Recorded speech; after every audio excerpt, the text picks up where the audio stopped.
प्यारे बच्चों, class 12th का हम लोग तैयारी कर रहे थे। आज हम लोग हिस्ट्री के मोस्ट इम्पॉर्टेंट ऑब्जेक्टिव क्वेश्चन को देखेंगे।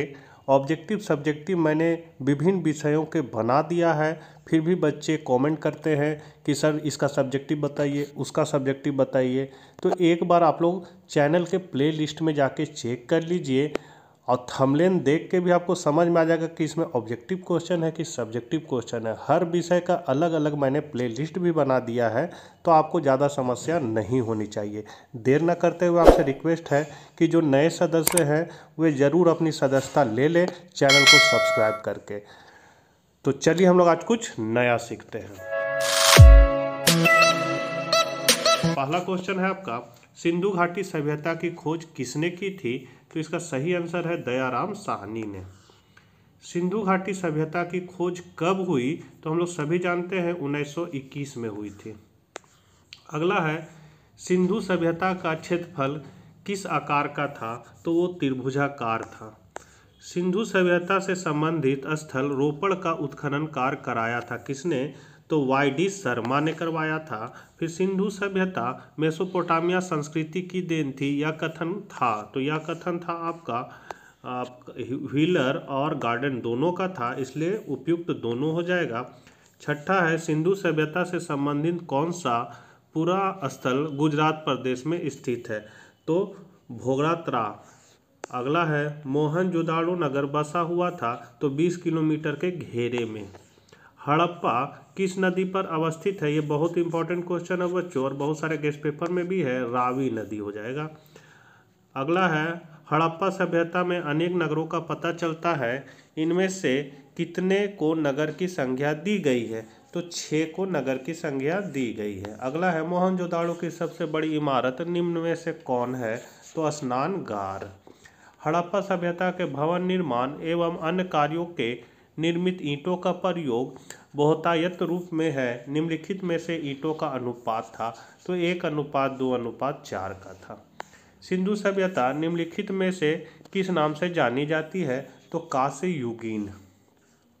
सैंधव निवासियों का प्रिय पशु निम्न में कौन सा था? तो सांड। सैंधव संस्कृति के अंतर्गत अधिक संख्यक मुहरे प्राप्त हुई है, निम्नांकित में से ये मुहरे किस चीज़ से निर्मित हैं? तो इसका जो सही आंसर है आप लोग देख सकते हैं, सेल खड़ी का। अगला है, सिंधु घाटी के निवासियों को किस धातु का ज्ञान नहीं था? तो यहाँ हो जाएगा लोहा। कालीबंगा स्थित है कहाँ? राजस्थान में। 17 है, निम्नलिखित हिंदू देवताओं में से कौन सैंधव सभ्यता का प्रमुख देवता था? तो यहाँ हो जाएगा शिव। हड़प्पा सभ्यता का सबसे बड़ा नगर कौन सा था? तो मोहनजोदाड़ो। हड़प्पा सभ्यता का प्रशासन था नगर पालिका जैसा, मतलब शहरी सभ्यता था। सिंधु सभ्यता में नृत्य करती हुई लकड़ी की मूर्ति कहाँ से मिली है? तो मोहनजोदाड़ो से। ये भी इंपॉर्टेंट क्वेश्चन है बच्चों। लोथल किस नदी के किनारे स्थित है? तो भोगवा नदी के किनारे। सिंधु घाटी सभ्यता में विशाल स्नानागार के अवशेष कहाँ मिले हैं? तो मोहनजोदाड़ो में। वेदों की संख्या कितनी है? तो ये तो बोलने की जरूरत नहीं है, 4 है। पुराणों की संख्या कितनी है? तो 18 है। ऋग्वेद की रचना कब हुई थी? तो 1000 ईस्वी पूर्व से 800 ईस्वी पूर्व। विष्णु के 10 अवतार का जिक्र किस पुराण में है? तो मत्स्य पुराण में। स्मृतियों का संबंध है तो हिंदू धार्मिक साहित्य से। निम्न में से 2 सर्वाधिक लोकप्रिय स्मृतियां हैं, तो मनु स्मृति और याज्ञवल्क्य स्मृति। मनु स्मृति में कितने प्रकार के विवाह का उल्लेख किया गया है? तो 8। ऋग्वेद कालीन लोग किसकी पूजा करते थे? तो प्रकृति की। उत्तर वैदिक काल के अंत तक किसकी पूजा होने लगी थी? तो ब्रह्मा विष्णु महेश। जनपद शब्द का शाब्दिक अर्थ है तो जहाँ लोग अपना घर बनाते हैं। तक्षशिला विश्वविद्यालय कहाँ स्थित था? तो पाकिस्तान में। फाहियान किसके शासनकाल में भारत आया था? तो चंद्रगुप्त द्वितीय। भारत का नेपोलियन किस शासक को कहा जाता है? तो समुद्रगुप्त को। कनिष्क का राज्यारोहण कब हुआ था? तो 78 ईस्वी में। अंबालिका किसकी पत्नियां थी? तो हो जाएगा विचित्रवीर्य की। महर्षि व्यास द्वारा उत्पन्न संतान थी तो पांडु, धृतराष्ट्र, विदुर ये सभी। घटोत्कच किसका पुत्र था तो भीम का। भीम ने हिडिंबा के साथ कौन सा विवाह संपन्न किया था तो गंधर्व विवाह। द्रौपदी किसकी पत्नी थी अर्जुन, नकुल, सहदेव तो इनमें से सभी की। महाभारत का युद्ध कुरुक्षेत्र के मैदान में कितने दिन चला था तो 18 दिन। महाभारत के किस पर्व में वर्ण व्यवस्था का उल्लेख मिलता है तो शांति पर्व।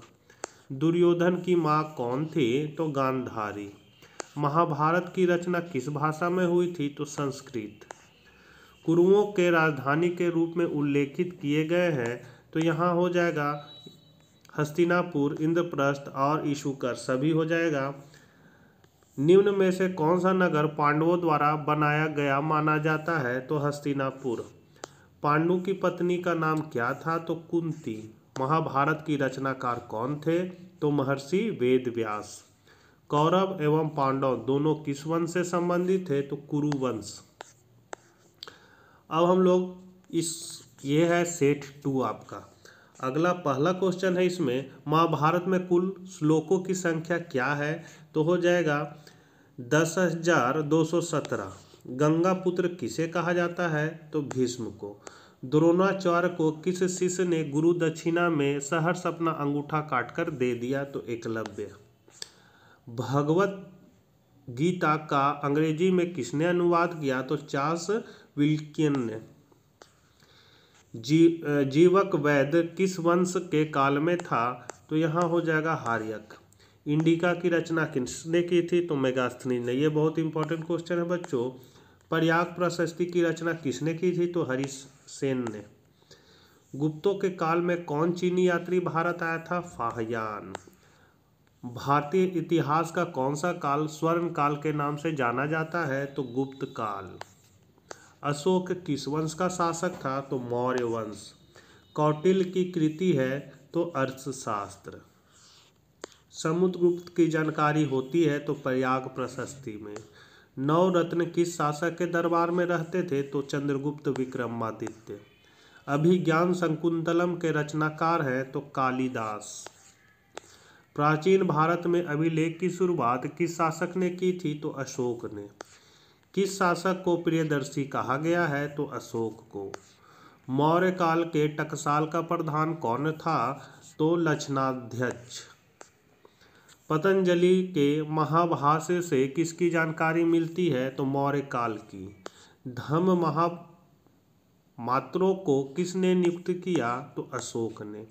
अर्थशास्त्र एवं इंडिका से किस राजवंश के बारे में जानकारी मिलती है तो मौर्य वंश। एलोरा में कैलाश मंदिर किस राजवंश ने निर्मित कराया था तो राष्ट्रकूट। 16 महाजनपदों में सबसे शक्तिशाली महाजनपद कौन था तो मगध। अर्थशास्त्र के रचयिता कौन थे ये तो बहुत इंपॉर्टेंट क्वेश्चन है चाणक्य। मुद्रा राक्षस नामक ग्रंथ मतलब नाटक के रचयिता कौन थे तो विशाखदत्त। वृत्त कथा के रचयिता कौन थे तो क्षेमेंद्र। मालविक्रामित्र नामक नाटक के रचयिता कौन थे तो कालिदास। महाभाष्य के रचयिता कौन थे तो पतंजलि। अष्टाध्यायी के रचयिता कौन थे तो पाणिनीय। पाली भाषा में रचित बौद्ध ग्रंथ महावंश के रचयिता कौन थे तो महानाम। विचार श्रेणी नामक ग्रंथ किसकी रचना है तो मेरुतुंग। कथा कोश के रचयिता कौन थे तो श्रीचंद्र। बृहद कोश के रचयिता कौन थे तो हरिशेष। श्वेतांबर तथा दिगंबर किस धर्म से संबंधित है जैन धर्म।